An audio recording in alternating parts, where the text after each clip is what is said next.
We are extremely pleased that you are here. It is good to come together for the purpose of co-creating. Do you agree? Yes. You're knowing what you're wanting?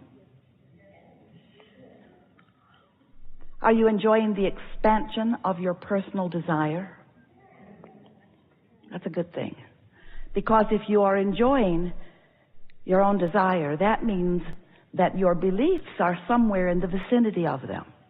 When you think a thought and hold it as your point of focus for as little as 17 seconds, another thought like it joins it. Law of attraction brings that thought to you. And while the law of attraction is working in the background at what you might consider to be an unconscious level, as you focus upon things and focus upon them longer, eventually you think a thought often enough and long enough that it becomes a dominant thought within you, and that's what your beliefs are. And your beliefs equal your point of attraction, because what you're thinking is causing you to emit a vibrational signal that law of attraction is answering with things like it. And so it's easy to understand how beliefs get so rooted within you. Some of the beliefs that you hold are very beneficial to you, some not so much. But it's easy to understand how beliefs would become so rooted, because when you think something long enough that it's a pattern or a habit of thought, then things begin to actualize around it. They begin to demonstrate around it. So what you believe happens, and then you believe it more. As you listen to other people talking about what they believe, and you see them demonstrate it, then you believe it more. If you want something that you see no way of it ever coming about, those desires don't feel so good, do they?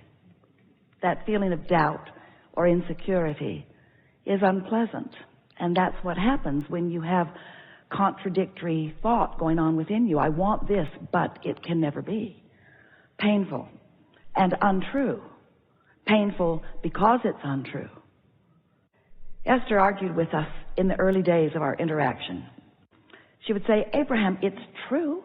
That's a true thing. So don't you think, I've been trained, she said, to be objective, to weigh the pros and the cons and the pluses and the minus, to be balanced in all things, to give my attention, to be objective. It's a true thing, so shouldn't I at least acknowledge this true thing? And we said, anything you acknowledge, anything that you focus on, you are practicing a vibration. You are practicing yourself into a pattern of belief. And that pattern of belief, therefore, equals your point of attraction, and therefore becomes what you are demonstrating or manifesting in your life experience. And therefore, if we were standing in your physical shoes, we said to Esther a lot, and we're saying it to you, we would focus upon those things that we want to manifest. We would focus upon those experiences that we want to replicate. Anything that you want plenty of in your life experience, give your attention to it. And the things that you do not want to perpetuate in your life experience, or even upon mass consciousness in general, withdraw your attention from unwanted things. Because you have the ability, because of who you are, and because of your power of focus, and because of the laws of the universe, you have the ability to focus anything that you desire into reality. You can't create for others, but you can create anything. You can be or do or have anything that you define as something that you want, as long as your own thought does not contradict it. And that's a really interesting thing, because sometimes you want things that you just don't believe. Sometimes you believe things that you don't want. But the most important factor is, what is your belief? Because your belief is your most practiced thought. But now here's a very interesting thing. There's no such thing as no in a universe that is based upon attraction. This is an inclusion-based universe, which means the things that you look at, that you want, that you say yes to, you include them in your vibration. They become part of your attraction. But those things that you don't want, that you shout no at, you also include in your vibration, because the universe is not differentiating between the word yes and no. It is only differentiating between your attention to it or your not attention to it. You see what we're getting at? So you can shout no all day long at things you do not want, and they come to you stronger and stronger and stronger because of your attention to them. Isn't that a good thing to know? So what do you do? What do you do if you don't want that thing? I don't want that thing. I'm not going to think about that thing that I don't want anymore. That thing over there. I'm not going to think about that anymore. I'm not going to think about that anymore. I'm not going to think about it. I'm not going to think about it. I'm thinking about it. I don't want to think about that thing. I don't want to think about it. I don't want to think about it. So what you have to do is think about something else. You think about other things. You just gradually, and it takes a little bit of time, it's gradual, shift your attention more and more to things wanted, and therefore not so much on things not wanted. But it's not an instant transformation. It's a general, gentle transformation. And it's helpful to understand what makes it easier and what makes it more difficult. The best momentum story we have, Esther was amazed when she first saw the streets in San Francisco. Didn't seem possible that people would want to drive up or down them. They were. There they were. Imagine putting your car at the top of one of those hills, taking it out of gear, taking the parking brake off, and just for fun, just to see if the physics of this universe are still in place, you decide to just bump your car a little bit from behind, just to see what might happen. Well, it starts to move, but you come to your senses right away because you've been around here long enough to know about gravity and inertia. So you step right out in front of your car and it bumps up against you, and the momentum stops, and it was easy to stop because it was very slight anyway. But you wouldn't want to be at the bottom of that hill stopping that momentum. So law of attraction is the same. The more time or attention that you've given to a subject, the more momentum it has. And you are not going to stop that momentum all at once. But it is important to know that while you sleep, the momentum of your thought does stop. While you are asleep, you are not encouraging the momentum. It gives you a sort of reprieve from unwanted momentum. And when you awaken, you have the ability to begin it in the direction of things wanted. That's just a little tip from the universe. That's just a little fact that may help you. If there are thoughts that you would like to begin thinking in a new way, don't do it at the end of the day after something has gone wrong that has your attention. In other words, when you're really upset about something, that's not the time to deal with it. Because dealing with something that you are upset with only increases the momentum of it. It gives it more sticking power. So here are the laws of the universe simply explained so that you can understand how it is that things are coming to you or to others because of your attention. So when you give your attention to something and you're thinking about it in very general terms, in that general attention to it, there is less momentum. The more you think about it, the faster the momentum.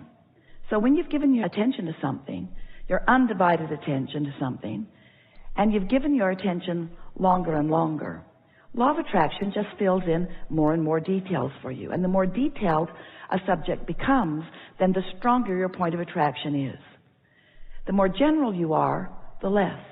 And so when we talk about law of attraction, we have to use the word or put the word momentum into the equation, because if you understand that law of attraction and momentum go together, then sorting this out will be a very easy thing for you.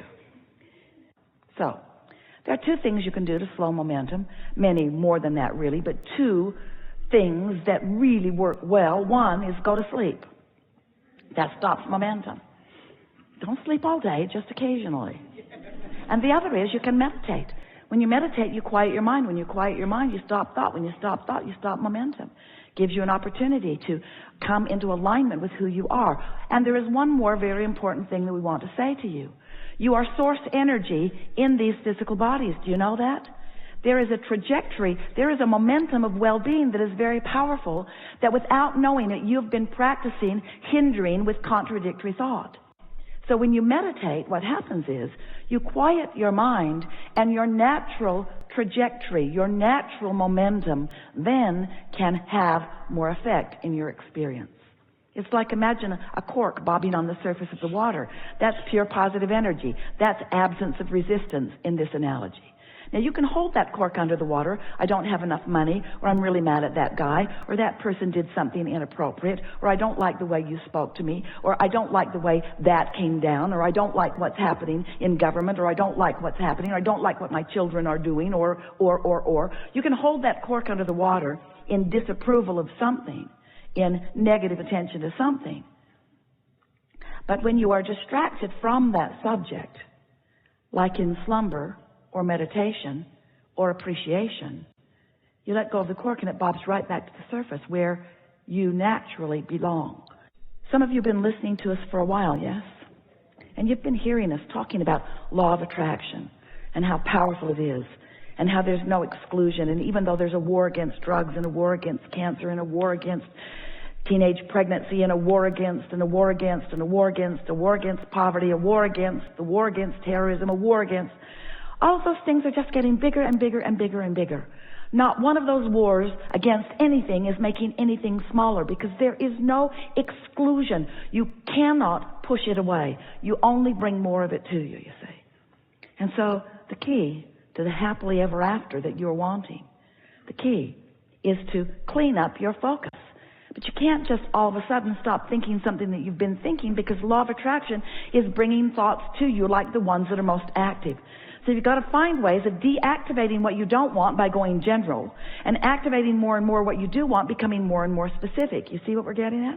If you find yourself in the middle of a conversation about something that you do not want, stop talking about it as soon as you can. That helps. And in time, you'll stop talking about it, you'll stop thinking about it, you'll stop attracting it, you'll stop being part of that. Your point of attraction will shift. And that's really what we want to talk about here today. So what we're wanting to say to you is that while you do, everyone does, you have some beliefs that are not serving you. The source within you knows who you really are and what you really want. In other words, all day, every day, as you sift through the contrast of your experience, you are launching these rockets of desire. I don't want to be rude, I want to be kind. I don't want others to be rude, I want others to be kind. I don't want to not have enough of this, I want to live in prosperity of health and dollars and so forth.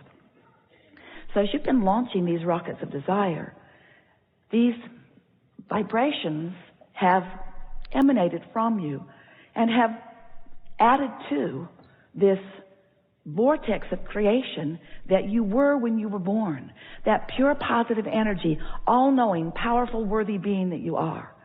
When you made the decision to come into this body, you didn't come to fix things that were broken. You know there were not any broken things. You came for the joyous experience of joyful expansion. And so there was a trajectory, there was momentum. We call that your vortex. It's this vibrational reality that has the potential of manifesting, but you have to, in your conscious awareness, be in a vibrational place that is in harmony with what's in this vortex. We've enjoyed this interaction more than words can explain, and we want you to know that these thoughts have never been before unto all of the universe. We've stepped into new places as a result of who you are. The universe has expanded as a result of this combination of thoughts and desires and beliefs. This expansion is what we all live for. In other words, we are eternal beings, all of us.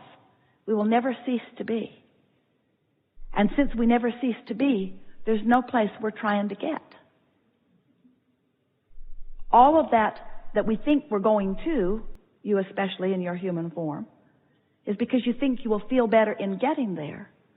But once you get there, then there'll be more and more and more and more and more.